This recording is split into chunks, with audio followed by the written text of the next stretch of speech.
Оның 3 баласы бар екен. Енді келіндерге айтайын деп тұрмын. Келіндер 3 баласы бар екен. 3 баласын оқытып, әкесі ертерек қайтыс болыпты.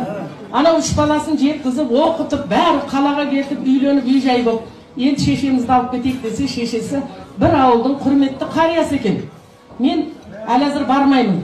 Менің абысын ажыным бар, ел жұртым бар. Осы ел жұртта бола берейін, от жағамайтын, күл шығарамайтын халге жетсем, сол кезде барамын депті. Мен мынаны айтып жатырмын. Бейне таспадан аянаменен кімге естіртесіңдер ғой, мынаны жарай ма көрсетесің.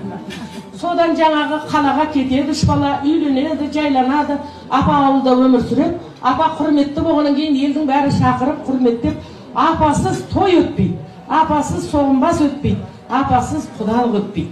Сондай бір жақсы авторитетный апа болды. Содан күндердің күнде апа кәртейіп қалаға балаларына барайын дейді.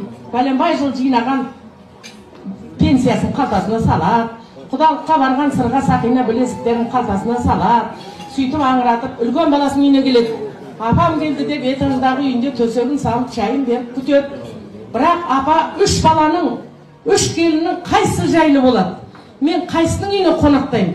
Соны сынайыншы дейді да, жаңағы үлкен баласының үйіне келеді да, ертеңгісін күнде дәрет алады апа.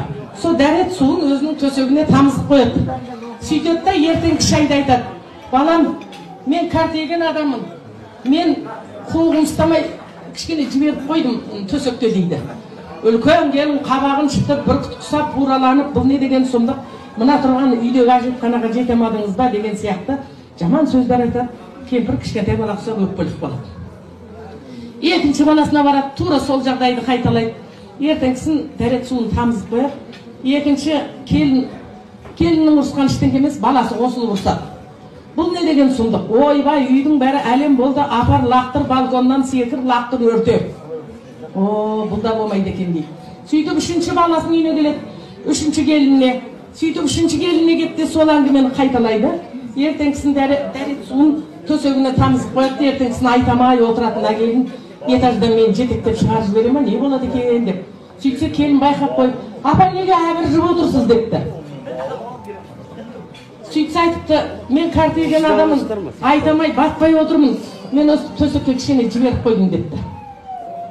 Сөйтсе келін айтыпты, апа, біз кішкентай кезімізде қанша рет жіберіп қойдық.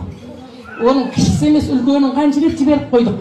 Сонда бір ретте қабақ шытпай жуындырдыңыздар ғой, оның бәрін су кетіреді. Қазір ғана жуып балконға жайып қоям, оны уайымдамай тамағыңызды ішіңіз депті.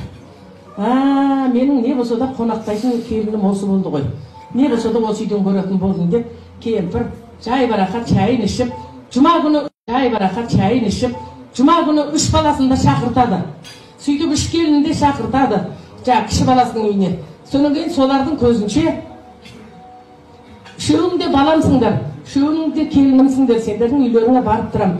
Бірақ менің негізгі қонақтайтын үйім, о дүниеге аттанатын үйім, осы кіші баламның үйі болсын.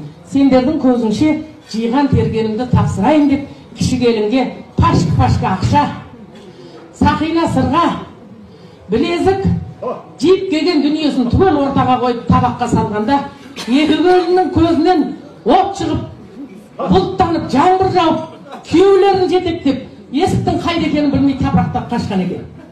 Оның бет аулақ, ерлерінің да үйіне барып шалқаңнан жат, еділіңді үйлендіріп, оның үйіне де барып шалқаңнан жат, мейірманды келін беріп, 1000 жылдық құда беріп, осы дос жараныңнан айырмасын.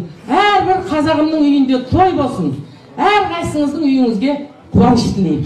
Бақытты болсын.